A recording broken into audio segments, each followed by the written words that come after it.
नमस्कार साथियों, मेरे YouTube चैनल में आपका स्वागत है। और आज हम प्रस्तुत करने जा रहे हैं प्रश्नोत्तरी एक नज़र में का 11वां भाग। यदि आपने इससे पहले के 10 भाग नहीं देखे हैं तो ज़रूर देखिएगा, लिंक आपको डिस्क्रिप्शन बॉक्स में मिल जाएगा। तो चलिए शुरू करते हैं आज की प्रश्नोत्तरी एक नज़र में। स्वर का मेल स्वर से होने पर कौन सी संधि होगी? स्वर संधि, दीर्घ संधि, व्यंजन संधि या ए बी दोनों? तो स्वर का मेल स्वर से होने पर जो होगी हमारी दीर्घ संधि होगी। लेकिन दीर्घ संधि जो है स्वर संधि का ही एक भाग है, इसलिए स्वर संधि और दीर्घ संधि दोनों होंगी। हमारा आंसर राइट हो जाएगा डी, ए बी दोनों। स्वर का मेल जब स्वर से होगा तो स्वर संधि होगी। संधि का अर्थ ही है मेल। सम उपसर्ग है, इसमें धा धातु है और की प्रत्यय है। और संधि शब्द पुल्लिंग में होता है, की प्रत्यय से बनने वाले शब्द पुल्लिंग में होते हैं। जब स्वर का मेल स्वर से होगा तो स्वर संधि होगी, लेकिन दीर्घ संधि भी स्वर संधि का ही एक भाग है, इसलिए इसमें स्वर संधि और दीर्घ संधि दोनों ए बी आंसर है, तो डी आंसर हमारा राइट हो जाएगा। और जब व्यंजन का मेल व्यंजन या स्वर किसी से भी होगा तो व्यंजन संधि होगी। इसी तरह से जब विसर्ग का मेल व्यंजन या स्वर किसी से भी होगा तो वहाँ पर भी विसर्ग संधि ही होगी। तो ये आपको अच्छे से समझ में आया होगा कि स्वर का मेल स्वर से होने पर तो केवल स्वर संधि ही होगी, लेकिन जब व्यंजन का मेल व्यंजन या स्वर किसी से भी होगा तो व्यंजन संधि होगी। और इसी तरह से विसर्ग का मेल स्वर या व्यंजन किसी से भी होगा तो वहाँ पर विसर्ग संधि ही होगी, लेकिन स्वर संधि में स्वर का मेल स्वर से होने पर ही स्वर संधि होती है। नेक्स्ट क्वेश्चन, अव्ययी भाव समास कितने अर्थों में पाया जाता है? 15, 16, 17, 18। तो अव्ययी भाव समास जो है ये 16 अर्थों में पाया जाता है और इसका सूत्र है अव्ययम विभक्ति समीप समृद्धि। इस सूत्र को आप अच्छे से याद कर लीजिएगा। और अव्ययी भाव समास जो है ये नित्य नपुंसक लिंग में पाया जाता है। नेक्स्ट क्वेश्चन, विशेष संज्ञा निर्मुक्तः लक्षण है। विशेष संज्ञा विनिर्मुक्तः लक्षण है द्विगु समास का, द्वंद्व समास का, केवल समास का या कर्मधारय समास का। तो विशेष संज्ञा विनिर्मुक्तः लक्षण है हमारा केवल समास का। सी आंसर हमारा राइट हो जाएगा। जिस प्रकार सभी समासों के नाम हैं अव्ययी भाव, कर्मधारय, द्विगु, द्वंद्व, उसी तरह से जो विशेष संज्ञा से छूट गया था उसी का नाम केवल समास पड़ा। इसी को सुपसुपा समास भी कहते हैं, इसी को सुपसुपा समास भी कहते हैं। नेक्स्ट क्वेश्चन, यथा के कितने अर्थ हैं? 16, 4, 5, 8। तो यथा के 4 अर्थ हैं। यथा के 4 अर्थ हैं। अव्ययी भाव समास 16 अर्थों में पाया जाता है और उसमें से यथा भी 16 अर्थों में से एक भेद है। यथा के 4 अर्थ हैं, कौन कौन से हैं? योग्यता, वीप्सा, अनतिक्रम्य और सादृश्य। यथा के ये 4 अर्थ हैं, योग्यता, वीप्सा, अनतिक्रम्य और सादृश्य। नेक्स्ट क्वेश्चन, दी यमुनम में समास करने वाला सूत्र कौन सा है? अव्ययम विभक्ति समीप समृद्धि, नदीभीष्ट, संख्या पूर्व द्विगु या कोई नहीं। तो दी यमुनम में जो समास करने वाला सूत्र है वो नदीभीष्ट सूत्र है। बी आंसर हमारा राइट हो जाएगा। और दी यमुनम में जो है वो अव्ययी भाव समास है, अव्ययी भाव समास है। इसमें संख्या पूर्वों से द्विगु समास नहीं होगा। अव्यय विभक्ति समीप समृद्धि, ये जो इसका सूत्र है अव्ययी भाव का, इसी के अनुसार नदी भीष्ट सूत्र से दी यमुनम में अव्ययी भाव समास हुआ है। नेक्स्ट क्वेश्चन, कौन सा लकार लौकिक संस्कृत में नहीं पाया जाता है? कौन सा लकार लौकिक संस्कृत में नहीं पाया जाता है? लोट लकार, लेट लकार, लुंग लकार या लंग लकार? तो वेद में पाया जाता है हमारा लेट लकार, ये वैदिक संस्कृत में नहीं पाया जाता है। तो हमारा आंसर हो जाएगा बी, लेट लकार जो है ये लौकिक संस्कृत में नहीं पाया जाता है, ये वेद में पाया जाता है। और लोट लकार, लंग लकार, लट लकार, लिरिट लकार, विधि लिंग लकार, ये 5 लकार ही आपको अच्छे से तैयार करने हैं, क्यों इन्हीं में से अधिकतर प्रश्न बनते हैं। नेक्स्ट क्वेश्चन, संस्कृत में आत्मजा शब्द का पर्यायवाची शब्द क्या होगा? तनिया, सुता, ए बी दोनों या कोई नहीं? तो आत्मजा शब्द का पर्यायवाची शब्द तनिया भी होगा, सुता भी होगा, ए बी दोनों, इसलिए सी आंसर हमारा राइट हो जाएगा। नेक्स्ट क्वेश्चन, किस संख्या को संस्कृत में एकोनत्रिंशत कहेंगे? 39, 39, 29, 29 या 19 या 49, 49, किसको कहेंगे? तो यहाँ पर एकोनत्रिंशत 29 को कहेंगे, 29 को, बी आंसर हमारा राइट हो जाएगा। 39 को कहेंगे ऊनचत्वारिंशत, ऊनचत्वारिंशत,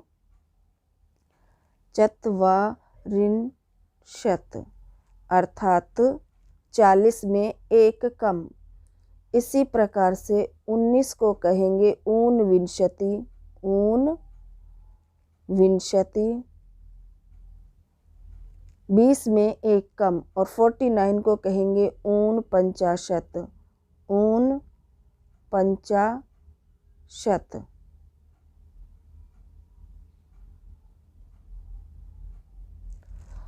तो संस्कृत में जो है एकोनत्रिंशत कहेंगे हम 29 को, 29 को, और 39 को कहेंगे ऊनचत्वारिंशत, एकोनचत्वारिंशत, नवत्रिंशत, तीनों ही कहेंगे।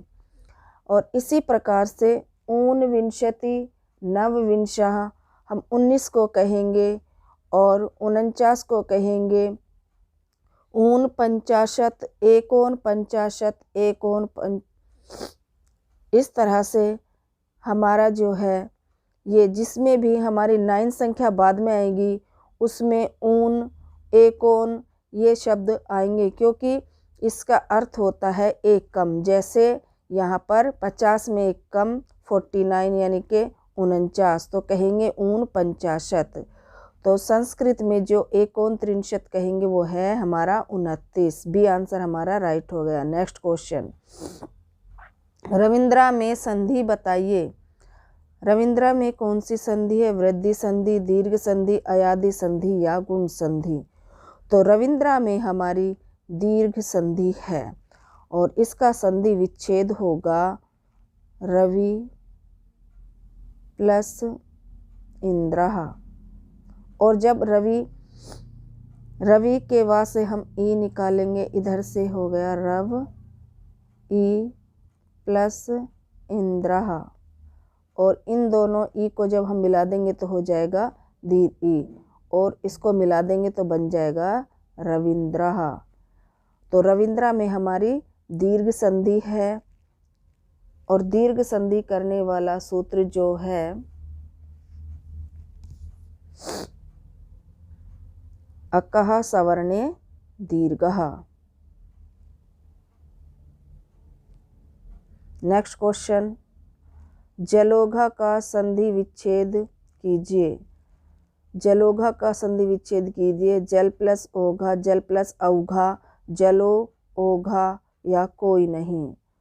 तो जलोघा का संधि विच्छेद जो है जल प्लस ओघा, ए आंसर हमारा राइट हो जाएगा। और इसमें वृद्धि संधि है।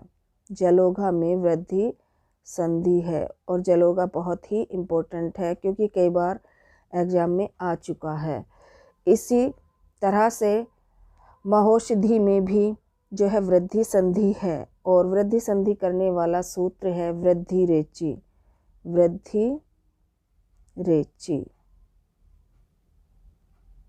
नेक्स्ट क्वेश्चन, श्वेतांबरा पद में समास बताइए। श्वेतांबरा पद में कौन सा समास है? बहुब्रीहि समास, कर्मधारय, अव्ययीभाव या द्विगु। तो श्वेतांबरा पद में हमारा बहुब्रीहि समास है। यदि विसर्ग आए तो बहुब्रीहि समास है, बहुब्रीहि। और विसर्ग ना हो तो हमारा हो जाएगा कर्मधारय, जैसे श्वेतांबरम, तो ये हो जाएगा हमारा कर्मधारय। इसी तरह से पीताम्बरम, ये हो जाएगा हमारा कर्मधारय और पीताम्बरा हो जाएगा बहुब्रीहि। जिसमें विसर्ग होंगे वो बहुब्रीहि समास हो जाएगा। श्वेतम अम्बरम यस्य सह, इसका जो है लौकिक विग्रह है। तो श्वेतांबरा पद में जो है हमारा बहुब्रीहि समास है। ए आंसर हमारा राइट हो गया। नेक्स्ट क्वेश्चन, साधु शब्द का चतुर्थी एक वचन में क्या रूप बनेगा? साधो, साधुवे, साधवे, साध्वे या कोई नहीं। तो साधु शब्द का चतुर्थी एक वचन का रूप होगा साध्वे। साधुवे नहीं बनता है और साध्वे भी नहीं बनेगा। साधु शब्द जो है ये उकारांत पुल्लिंग है, उकारांत पुल्लिंग है साधु शब्द। जैसे हमने गुरुवे के रूप पढ़े थे, गुरुवे नहीं लिखते ना, गुरुवे लिखते हैं। उसी तरह से साधु का रूप भी साध्वे होगा, गुरुवे होगा। गुरु का रूप साधुवे नहीं होगा। तो हमारा राइट आंसर हो जाएगा सी, साध्वे। साधु शब्द का चतुर्थी एक वचन का रूप होगा साध्वे और साधु शब्द जो है उकारांत पुल्लिंग शब्द है। नेक्स्ट क्वेश्चन, स्वर संधि में अय हो जाता है जब ए प्लस अ, आई प्लस आ, ए प्लस आ, ओ प्लस आ या औ प्लस आ हो जाता है। तो स्वर संधि में अय कब हो जाता है? जब हमारा हो जाएगा ए प्लस अ। तो हमारा बी आंसर हो गया राइट। एचो, एचो, आय, वा या वाह सूत्र है और इसमें एच प्रत्याहार में 4 वर्ण आते हैं। ए, ओ, आई, औ। ए को जो है वो आय हो जाता है और ओ को अव, ए को आ, आय और ओ को आव हो जाता है। एच के बाद यदि कोई स्वर होता है तो अय, अव, आय, आव हो जाता है और इससे अयाधि संधि होती है। तो स्वर संधि में अय में हो जाता है ए प्लस अ हो जाता है। जब स्वर संधि में हो जाता है जब ए के बाद अ स्वर आता है। तो ये हमारा जो है स्वर संधि का ही भेद अयादि संधि भी है। नेक्स्ट क्वेश्चन, मया गम्यते का कर्तृवाच्य में वाक्य बनेगा अहम गच्छसि, अहम गच्छामि, अहम अगच्छतम, अहम गच्छति। क्या होगा? तो इसका जो रूप बनेगा ये बनेगा अहम गच्छामि। वैसे भी आप सीधे सीधे देखिए कि अहम के साथ गच्छामि ही लगता है। ये उत्तम पुरुष का एक वचन है। मया गम्यते कर्तृवाच्य में इसका रूप होगा अहम गच्छामि। कर्तृवाच्य में जो है वो 1, 2, 1 यानी कि कर्तृवाच्य में क्या है? कर्ता में प्रथमा विभक्ति, कर्म में द्वितीया और क्रिया में भी द्वितीया विभक्ति होती है। यहाँ मया जो है ये तृतीया एक वचन का रूप है। तो इसका कर्तृवाच्य में रूप बनेगा अहम गच्छामि। और वाच्य भी 3 प्रकार के होते हैं, कर्मवाच्य,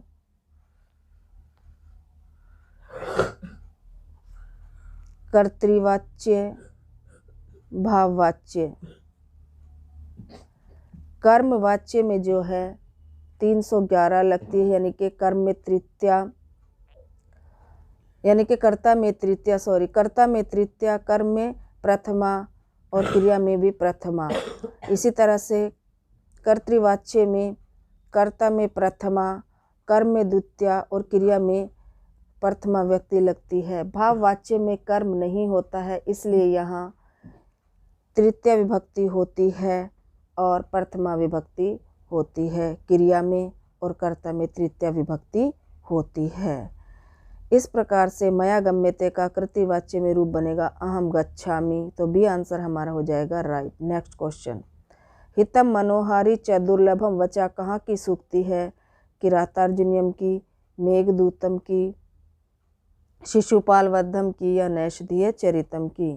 तो हितम मनोहारी च दुर्लभम वचा सूक्ति है किराता अर्जुनियम की, और ये भारवी जी का महाकाव्य है। इसमें 18 सर्ग हैं और ये महाभारत के वन पर्व से लिया गया है। मेघदूत जो है ये खंड काव्य है, मेघदूत खंड काव्य है। इसमें 2 खंड है, पूर्व मेघ और उत्तर मेघ। इसमें उज्जैनी और अलकापुरी का बहुत ही सुंदरता से प्राकृतिक चित्रण किया गया है और यक्ष की वीरगाथा का वर्णन है। शिशुपाल वद्धम में जो है हमारे 20 सर्ग हैं, नैषधीय चरितम में 22 सर्ग हैं, और ये दोनों जो हैं वन पर्व से ही ये वन पर्व से लिया गया नैषधीय चरितम, और शिशुपाल वद्धम सभा पर्व से लिया गया है। हितम मनोहारी च दुर्लभम वचा जो सूक्ति है ये किरातार्जुनीयम की है और ये भारवी जी का महाकाव्य है। भारवी जी को आत्मपत्र की उपाधि भी मिली हुई है। नेक्स्ट क्वेश्चन, अनुनासिक संज्ञा करने वाला सूत्र कौन सा है? मुख नासिका वचनो अनुनासिका, मुख नासिका अनुनासिका, मुख नासिका वचनो अनुनासिका, हलो अनंतरा संयोगा, अलो अनंत्यात पूर्व उपधा। तो बी आंसर हमारा राइट हो जाएगा, मुख नासिका वचनो अनुनासिका। हलो अनंतरा संयोगा से संयोग संज्ञा होती है और अलो अंत्यात पूर्व उपधा से उपधा संज्ञा होती है। मुख नासिका अनुनासिका जो है ये कंफ्यूज करने के लिए दिया गया है। हमारा राइट आंसर है मुख नासिका वचनो अनुनासिका। तो अनुनासिक संज्ञा करने वाला सूत्र है मुख नासिका वचनो अनुनासिका। नेक्स्ट क्वेश्चन, शिशुपाल वद्धम की कथा कहाँ से ली गई है? महाभारत वन पर्व, महाभारत सभा पर्व, आदि पर्व, विराट पर्व। तो शिशुपाल वद्धम की कथा जो ली गई है ये हमारी सभा पर्व से ली गई है। बी आंसर हमारा हो जाएगा राइट। वन पर्व से जो लिया गया है ये किरातार्जुनीयम लिया गया है, किरातार्जुनीयम और नैषधीय चरितम ये वन पर्व से लिया गया है, और आदि पर्व से हमारा लिया गया है अभिज्ञान शाकुंतलम, अभिज्ञान शाकुंतलम। और ये तीनों ही बृहत्त्रयी के अंतर्गत आते हैं, किरातार्जुनीयम, नैषधीय चरितम और शिशुपाल वद्धम। नेक्स्ट क्वेश्चन, त्वं चित्रम पश्यामि का कर्मवाच्य क्या होगा? त्वया चित्रम दृश्यते, त्वया चित्र दृश्यते, त्वया चित्रे दृश्यते, क्या होगा? त्वं चित्रम पश्यसि का कर्म वाक्य होगा। ए आंसर हमारा राइट हो जाएगा, त्वया चित्रम दृश्यते। अभी हमने आपको समझाया था कि वाच्य 3 प्रकार के होते हैं, तो यहाँ पर कर्ता जो है तृतीया में, कर्म प्रथमा में और क्रिया भी प्रथमा में होगी। तो त्वया चित्रम दृश्यते हमारा राइट आंसर हो जाएगा। त्वया जो है ये तृतीया का एक वचन है और चित्रम नपुंसक लिंग में है, इसलिए चित्रम जो है वो द्वितीया में भी रहेगा और प्रथमा में भी चित्रम ही रहेगा, क्योंकि ये नपुंसक लिंग का रूप है और नपुंसक लिंग में प्रथमा द्वितीया में सेम ही रहता है। नेक्स्ट क्वेश्चन, लता शब्द का सप्तमी बहुवचन में क्या रूप होगा? लतासु, लतासु, लतयो लतायहि। तो लता शब्द का सप्तमी बहुवचन में रूप बनेगा लतासु। लताशु नहीं होता है, ये गलत हो जाएगा, इसलिए बी आंसर हमारा राइट हो गया। और लतियो जो बनेगा ये हमारा बनेगा सप्तमी द्विवचन में और षष्ठी द्विवचन में। लता यही चतुर्थी एक वचन का रूप है। लता यही जो है हमारा चतुर्थी एक वचन का रूप है। बालकः भोजनम करोति, वाच्य परिवर्तन कीजिए।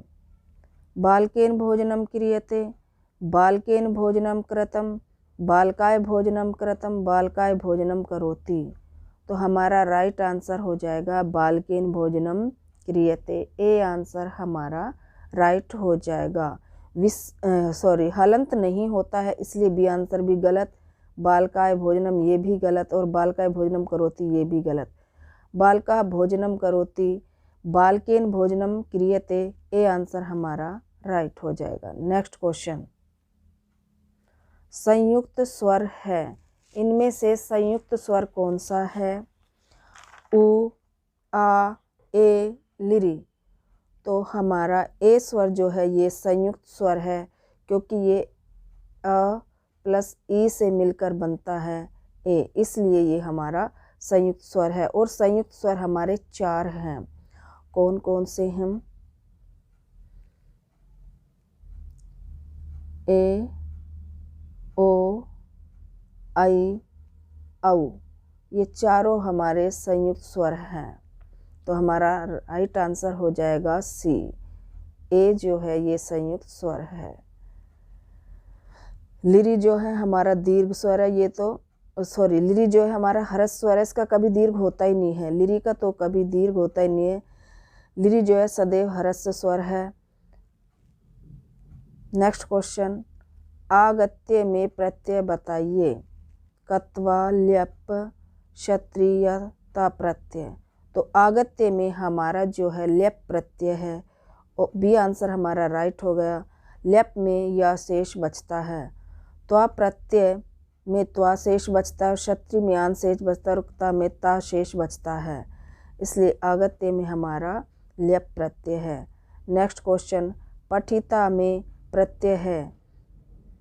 पठ धातु ता प्रत्यय, पठ धातु त्वा प्रत्यय, पठ धातु ल्युट प्रत्यय, पठ धातु तवतु प्रत्यय। कौन सा प्रत्यय है पठित्वा में?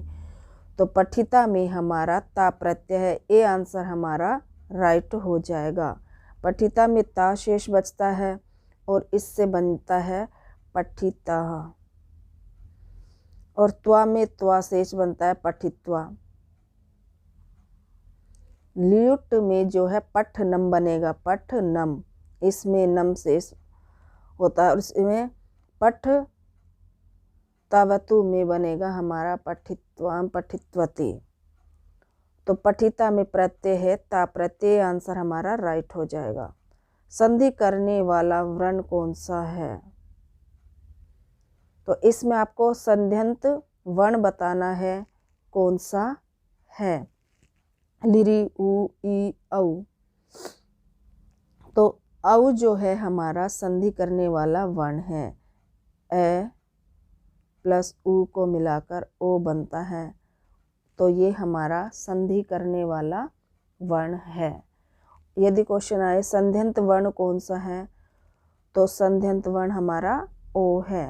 लिरी सदा ह्रस्व रहता, ये स्वर है, उ भी स्वर है और ई भी स्वर है, और ओ जो है हमारा संध्यंत वर्ण है। ए प्लस ओ, उ मिलाकर ओ हो जाता है। नेक्स्ट क्वेश्चन, पतंजलि का ग्रंथ है नवरत्न, वार्तिक, महाभाष्य, अष्टाध्यायी। तो पतंजलि का जो ग्रंथ है ये महाभाष्य, सी आंसर हमारा राइट हो जाएगा। इसके अलावा पतंजलि ने महाभाष्य तो अष्टाध्यायी पर लिखा है और इसके अलावा भी इनके सूत्र योग, इनके जो रचनाएं हैं योग सूत्र है और महानंद काव्य भी है इनका ग्रंथ। वार्तिक जो है ये कात्यायन जी ने लिखे हैं और कात्यायन जी का परिणाम वर रुचि भी है। इन्होंने अष्टाध्यायी पर जो है वार्तिक लिखे हैं। और अष्टाध्यायी पाणिनि जी का ग्रंथ है। पाणिनि जी को सूत्रकार भी कहते हैं। अष्टाध्यायी में 8 अध्याय हैं, 32 पाद हैं और लगभग 4000 सूत्र हैं। नेक्स्ट क्वेश्चन, वृष्टि पद का अर्थ क्या होगा? ग्रीष्म, वर्षा, बरसात दोनों। तो वृष्टि पद का अर्थ जो होगा वर्षा भी होगा, बरसात भी होगा, इसलिए डी आंसर हमारा राइट हो जाएगा। वृष्टि का अर्थ है बरसात या वर्षा, बारिश, ये सभी इसके अर्थ हैं। भूतकालिक प्रत्यय हैं, भूतकालिक प्रत्यय हैं ता, तवतु, क्षत्रि, शानच, दोनों, ए बी या कोई नहीं। तो भूतकालिक प्रत्यय जो हैं वो हमारे हैं ता और तवतु। ए आंसर हमारा राइट हो जाएगा। ए आंसर हमारा राइट हो जाएगा। और इनकी निष्ठा संज्ञा होती है, निष्ठा संज्ञा होती है। और इसका निष्ठा संज्ञा करने वाला सूत्र है ता, तवतु, निष्ठा।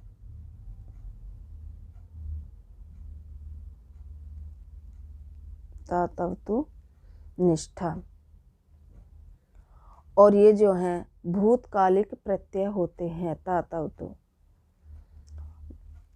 क्षत्रि, शानच जो हैं हमारे वर्तमान कालिक प्रत्यय हैं, वर्तमान कालिक प्रत्यय हैं क्षत्रि और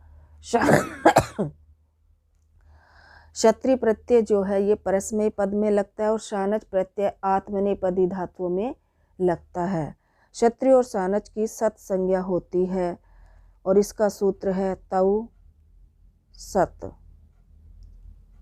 नेक्स्ट क्वेश्चन, गुण संधि में किस वर्ण की संज्ञा होती है? ए, अ, ओ, सभी की।